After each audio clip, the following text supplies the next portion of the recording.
অমিত শাহের পর এবার চাঞ্চল্যকর অভিযোগ বিজেপি রাজ্য সভাপতি সুকান্ত মজুমদারের। ভারতকে হিন্দু সংখ্যালঘু করার চেষ্টা চলছে, আর সেই চক্রান্তে সামিল তৃণমূল কংগ্রেস, চক্রান্তে সামিল সিপিআইএম কংগ্রেসের মতো রাজনৈতিক দলও। বক্তব্য বিজেপি রাজ্য সভাপতি সুকান্ত মজুমদারের। শাহের পর এবার চাঞ্চল্যকর অভিযোগ সুকান্ত মজুমদারের।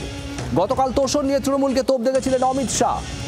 মমিতা চক্রবর্তী আমাদের প্রতিনিধি রয়েছেন আমাদের সঙ্গে। মমিতা, কি বললেন সুকান্ত মজুমদার? দেখো, সুকান্ত মজুমদার বিস্ফোরক অভিযোগ করেছেন ভারতকে হিন্দু সংখ্যালঘু করার চক্রান্ত চলছে এবং সেই চক্রান্তে সামিল হচ্ছে তৃণমূল কংগ্রেস। ঘুরিয়ে সেই চক্রান্তে সাহায্য করছে সিপিআইএম এবং কংগ্রেসও এই চক্রান্তের ভাগিদার বলে অভিযোগ করেছেন বিজেপির রাজ্য সভাপতি সুকান্ত মজুমদার। সংখ্যালঘু হিন্দুরা করা হচ্ছে এবং সেখান থেকে মুসলিমদের যাতে সংখ্যাগরিষ্ঠতা বাড়ে সেই চক্রান্ত চলছে বলে বিস্ফোরক অভিযোগ করেছেন বিজেপির রাজ্য সভাপতি। মৌমিতা, ধন্যবাদ। আর এ প্রসঙ্গে কি বলেছেন সুকান্ত মজুমদার বিজেপি রাজ্য সভাপতি, শোনাবো আপনাদের। পরিষ্কার সোজা কথা সোজাভাবে বলা ভালো। ভারতবর্ষকে হিন্দু সংখ্যাগরিষ্ঠ দেশ থেকে হিন্দুদেরকে সংখ্যা কমিয়ে মুসলিম সংখ্যাগরিষ্ঠ দেশে করার পরিকল্পনা চলছে এবং এতে তৃণমূল কংগ্রেসও সামিল আছে। তৃণমূল কংগ্রেসের সাথে তো কংগ্রেস হাত ধরাধরি করে চলছে, সিপিএম হাত ধরাধরি করে চলছে। সিপিএম পেছন দিক দিয়ে হাত ধরছে, কংগ্রেস সামনের দিক দিয়ে হাত ধরছে। সিপিএম ঘুরিয়ে ধরে, সিপিএম এমএ নাক ধরে না, এই ভেয়ে ধরে যাতে দেখতে না পায়। তো সিপিএম আছে। ইন্ডিয়া অ্যালায়েন্স এই ভারতবর্ষকে হিন্দু শূন্য করার চেষ্টা করছে। ইন্ডিয়া অ্যালায়েন্স ভারতবর্ষের পিন্ডি চটকানোর জন্য যথেষ্ট।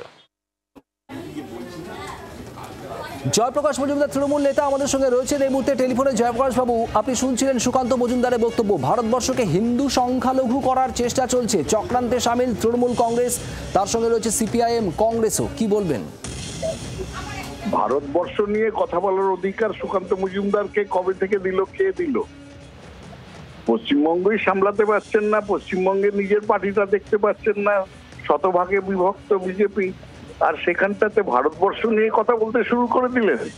বাবা, মোদী বলছেন না, অমিত শাহ বলছেন না এই কথা, উনি হঠাৎ এইসব আগ বাড়িয়ে বলছেন কেন? ধর্মনিরপেক্ষ দেশ, সেখানে হিন্দু মুসলমান করছেন, হিন্দু মুসলমান খ্রিস্টান জৈন এই ভাগে ভাগ করছেন।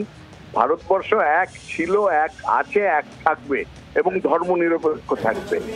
ওনাদের এই ধর্ম নিয়ে ভারতবর্ষকে ভাগ করা, জনজাতিকে ভাগ করা, সমাজকে ভাগ করা, এইসব ষড়যন্ত্রই হচ্ছে সব থেকে খারাপ ষড়যন্ত্র।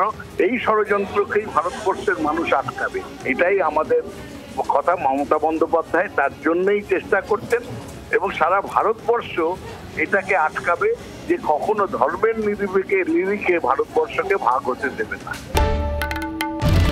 বাংলার আওয়াজ, বাঙালির আবেগ, জি 24 ঘন্টা।